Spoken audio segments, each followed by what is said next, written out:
When I watched and read Demon Slayer, there were a few moments where I went, that doesn't really make sense.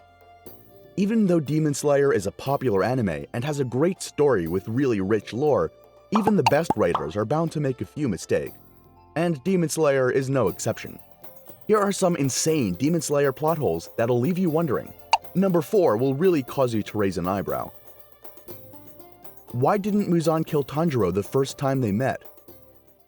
Supposedly, Muzan is afraid of the Hanafuda earrings Tanjiro wears because when he sees them on Tanjiro, it reminds him of the first Demon Slayer Yurichi wearing the same earrings while nearly killing him and humiliating him in the process. But that theory makes no sense, because even though Yurichi invented the sun-breathing technique which Muzan is afraid of, he had already made it his life mission to track down and kill young and unskilled sun-breathing users, so that he didn't have to worry about a new Yurichi manifesting. Or at least so he could buy time until he could learn to counter the sun-breathing technique. Some may think that he didn't want to draw too much attention to himself, but even if he was worried about killing Tanjiro in front of a crowd of people, he still would have been powerful enough to take out the entire crowd and eliminate every witness, or at least inject him with enough blood to melt him like he does to the lady in the alley. To be fair though, it would have been disappointing if Tanjiro got turned into goo like this girl.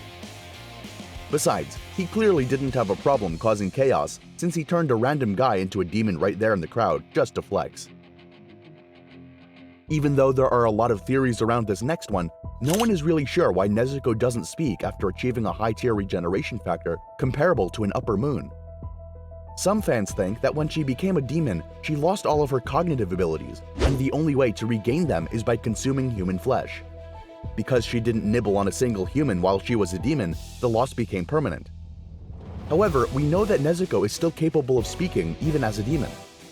In the manga, after killing Hantengu, Tanjiro sees Whyneziko standing in the sunlight, and she gives him a hug and tells him that she's happy and fine. Some people think that she wears the bamboo muzzle and chooses not to speak because it's related to the vows of silence that Buddhist monks take to strengthen their mind, and that this is how she keeps the strength to resist the urge to snack on her friends.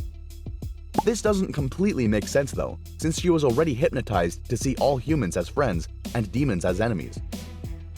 Another thing that's never really explained is why only the upper rank 3 and above can regrow their heads after being beheaded. What's so special about them? Is it the amount of blood they got from Muzan?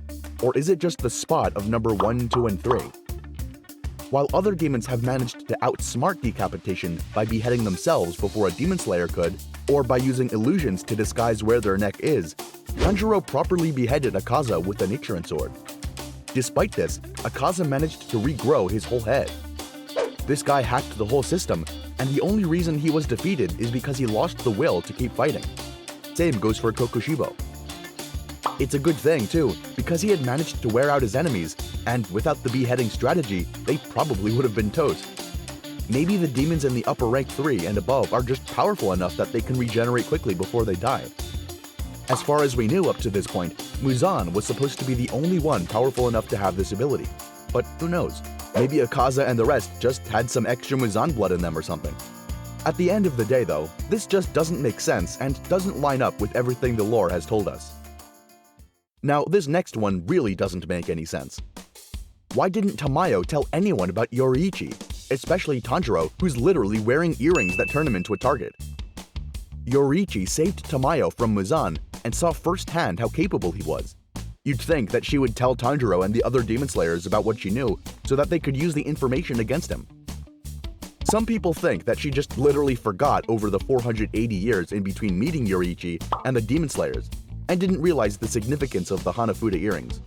But considering Yurichi saved her from Muzan's curse, you'd think she would still remember. It could be that she doesn't really trust the Demon Slayers, but she would likely know that the Demon Slayers are her best bet for defeating Muzan, who she clearly states that she despises and wants to see defeated. Besides that, she works pretty closely with Tanjiro and clearly trusts him, so there's really no reason for her to leave out such an important detail. If this isn't a plot hole, it means Tamayo's motivations might be pretty sus. But this really doesn't line up with her character or story.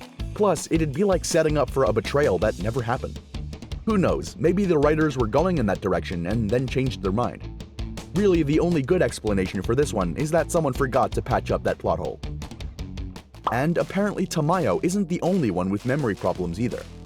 When Hantengu was battling Tanjiro along with the other emotion demons, he saw Tanjiro's flaming red sword and realized that it was just like the red sword Yurichi used in Muzan's memories. He also remembered Yurichi's appearance and confused his image with Tanjiro's. The same thing happened to Daki. When she encountered Tanjiro, she had a flashback of Muzan being lectured by another demon slayer with the same scar and Hanafuda earrings that we know to be Yurichi, even though she didn't recognize the sword or the man. So, if both Daki and Hantengu shared Muzan's memories, how come Daki didn't know Yurichi nearly killed Muzan, but Hantengu did when they both saw Yurichi so clearly? Daki even felt the fear that Muzan was feeling in that memory, as she says that the reason she's trembling is because the cells are acting out, not because she herself is scared. Unless, of course, that's just an excuse. It wouldn't really help her cool demon cred if she was shivering at the sight of a demon slayer. Maybe the demons can only recall some of Muzan's memories, and the memories vary from demon to demon? We'll probably never really know. Too bad the Koyohara Kotoge didn't have a shared memory, or maybe she could have remembered to fill in that plot hole. Finally, when Muzan turned Tanjiro into a demon, Tanjiro's hand and eye had been injured during the battle. Tanjiro was literally dying too. Like, look at this guy, he is not doing okay. He seriously took a bunch of poison to the face, and I feel like I need some demon regeneration when I get shampoo in my eyes. The process of getting turned into a demon healed him, so he got his hand and eye back, but after being turned back into his human form, he kept the hand and eye, but lost use of both of them. He still had a hand and an eye, but he couldn't see out of it or move his arm below the elbow. Since all the demons died after Muzan was defeated, perhaps it could be that it was Muzan's cells that allowed Tanjiro to use his injured body parts. But Tanjiro was still living after Muzan's death, unlike the other demons. And the fact that he was the new Demon King implies that he had demon cells of his own. Besides, if that were the case, you'd think that his body parts would revert back to their injured forms. But Tanjiro's eye looks normal and his hand is just wrinkled. There's no real explanation for why this happens, but whatever the reason, Tanjiro apparently must live with a wrinkly old man hand for the rest of his life. Gross.